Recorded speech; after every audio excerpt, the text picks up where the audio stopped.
A vida não é fácil. Alguns passam por situações extremas que poucos vivenciaram.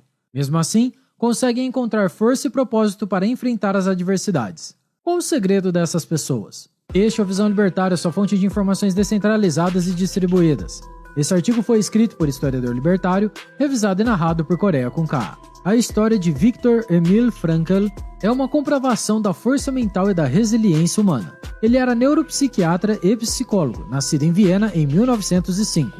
Sua família é de origem judaica, sendo praticante da religião. Por isso, foram perseguidos pelo governo do Führer. Durante a juventude, viveu num período de terror com a Primeira Guerra Mundial, passando por várias privações e dificuldades. A pobreza foi uma das consequências, mas após o conflito, a Áustria foi voltando à normalidade. O campo da psicanálise foi objeto de atração de vários acadêmicos da sociedade vienense, e Frankl acabou demonstrando enorme interesse pela psicologia. Inclusive, quando era adolescente e cursava o ensino secundário, trocou correspondências com Freud, o fundador da primeira escola vienense de psicoterapia. No ano seguinte, apresentaria sua primeira conferência intitulada A respeito do sentido da vida. Ele também desenvolveu interesse pela política, sendo funcionário da Juventude Trabalhadora Socialista. Em 1924, tornou-se presidente dos Estudantes Socialistas da Áustria. O interesse de Frankl pela psicanálise foi mudando, e passou a aderir à psicologia individual de Alfred Adler, o fundador da segunda escola vienense de psicoterapia. Fez parte de grupos e se desenvolveu na sua vertente psicológica.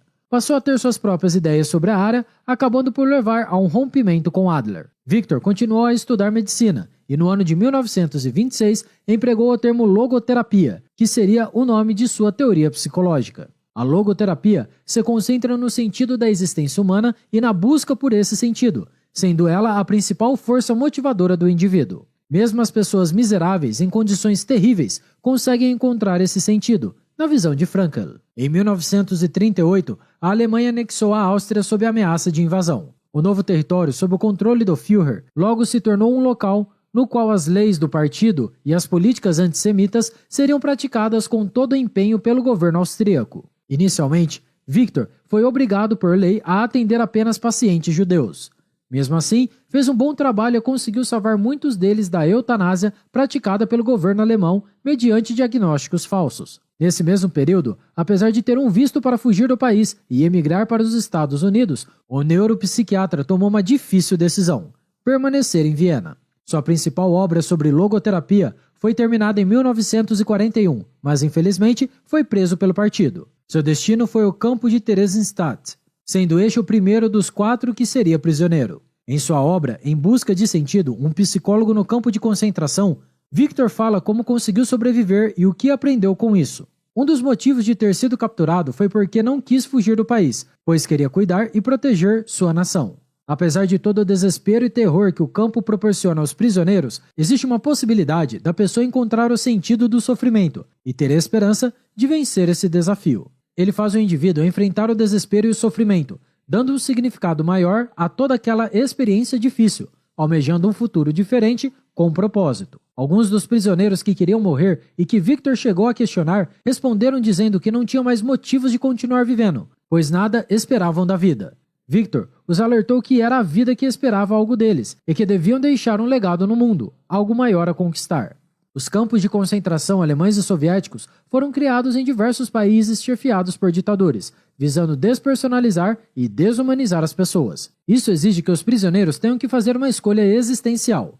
Ou se resigna com isso e se entrega ao desespero, ou buscam um sentido para a vida. O verdadeiro teste de caráter acontece nessas situações extremas, nos quais muitos mostram sua verdadeira face cruel, enquanto outros buscam ajudar seus semelhantes e conseguem enobrecer sua alma. É verdade que diversos prisioneiros nos campos de concentração conseguiam funções consideradas privilegiadas, de auxiliar os algozes a operar melhor aquela máquina de matar. Esses prisioneiros escolheram o caminho fácil e desprovido de virtude para conseguirem algum benefício imediato. Essas pessoas não se importam em serem cruéis e prejudicar seus semelhantes, se conseguirem algumas vantagens pessoais. No entanto, reconhecemos ser difícil ficar apenas julgando e generalizando, já que essas situações vividas nestes locais eram tão extremas que muitos fariam qualquer coisa por um prato de comida. Nosso objetivo aqui é mostrar que existem pessoas tão nobres e virtuosas que conseguem manter seu caráter e seus princípios em qualquer tipo de situação. Em sua obra, Victor visa fugir da ideia de determinismo, ou seja, do conceito de que as pessoas estão determinadas pelo meio em que vivem. Para o neuropsiquiatra austríaco, seu sentido da vida era auxiliar as outras pessoas a encontrarem, cada um, seu próprio sentido. Era como um dever que tinha para com a humanidade. Após a libertação dos campos de concentração, com a derrota da Alemanha na Segunda Guerra Mundial, Frankl atendeu em seu consultório várias pessoas em estado de profunda tristeza por motivos fúteis. Isso demonstra como muitos problemas, como certos casos de depressão e insatisfação com a vida, podem ser causados pela própria mente da pessoa em enxergar dificuldades que não são tão grandes assim.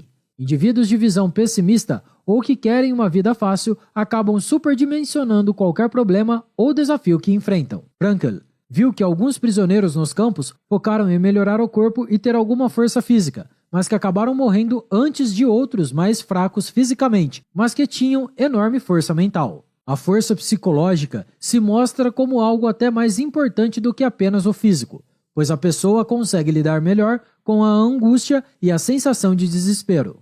Um dos problemas que o psiquiatra aborda é o vitimismo na sociedade e a falta de responsabilidade. Alguns acabam vivendo como se fossem vítimas de reveses ou conspirações e deixam de agir e se responsabilizarem pela sua atual situação. A real questão é que mesmo que a pessoa seja uma vítima em alguma situação, não pode usar isso como desculpa para evitar o próprio livre-arbítrio. As pessoas têm escolhas diárias, como escolhas morais, como elas tratam os outros e a possibilidade de se engrandecer pessoalmente. É preciso que todos saibam lidar com os problemas de forma inteligente, não se rendendo a eles, e entender que as dificuldades não as tornam uma vítima. Contudo, pessoas sem propósito acabam se tornando vítimas de seus próprios vícios, evitando quebrar o ciclo.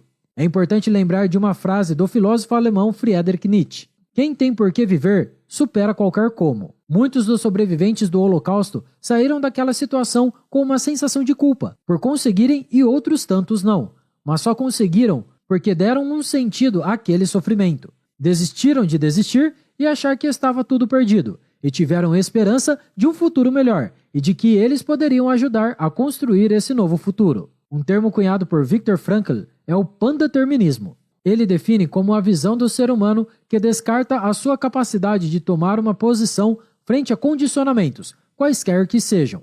É o homem como fruto do meio ambiente. Ele diz em seu livro que o ser humano é um ser finito e sua liberdade é restrita, portanto não se trata de estar livre de fatores condicionantes, mas que temos capacidade de tomar uma posição frente aos condicionamentos. Frankl reconhece que até um certo ponto o ser humano está sujeito a condições biológicas, psicológicas e sociológicas, mas tendo sobrevivido a 4 campos de concentração, é testemunha direta de como é possível o ser humano desafiar e superar condições terríveis. Para ele, nós não somos completamente condicionados e determinados. Podemos sempre escolher se cedemos ou resistimos aos fatores condicionantes. Portanto, o ser humano é autodeterminante, não apenas existindo, mas decidindo como será, escolhendo o que se tornará.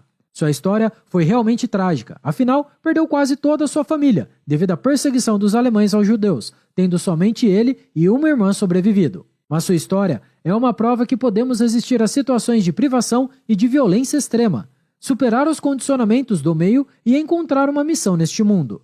No ano de 1945, ele foi liberto do campo de concentração pesando cerca de 25 quilos. Pouco depois, ficou sabendo que sua mãe, irmão e sua esposa morreram. Em 1946, lançou o livro Dizer Sim à Vida Apesar de Tudo, que é fruto de 3 conferências que ele realizou numa escola operária em Viena. Após a guerra, se casou novamente em 1947. No ano seguinte, se tornou doutor em filosofia, com o tema O Deus Inconsciente. Seguindo a carreira acadêmica, passou a ocupar o cargo de professor de Neurologia e Psiquiatria da Faculdade de Medicina da Universidade de Viena. O impressionante é que a última aula dele foi aos 91 anos de idade. Ele foi um profissional bem-sucedido, atuando como professor convidado em mais de 209 universidades, como Harvard e Cambridge, chegando a receber 29 títulos honoris causa. Felizmente, teve uma vida produtiva e longeva, falecendo aos 92 anos, em 1997, na cidade em que nasceu. Devemos, portanto, reconhecer que ele realmente conseguiu realizar sua missão neste mundo,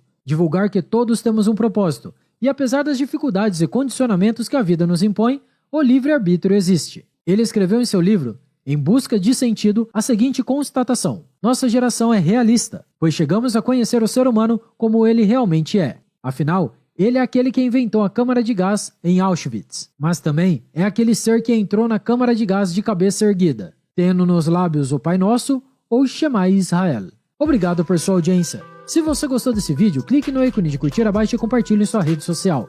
Caso deseje ser notificado de outros vídeos, inscreva-se no canal e depois clique no ícone da campainha. Escreva artigos você também, acesse visãolibertaria.com. Até a próxima, tchau, obrigado.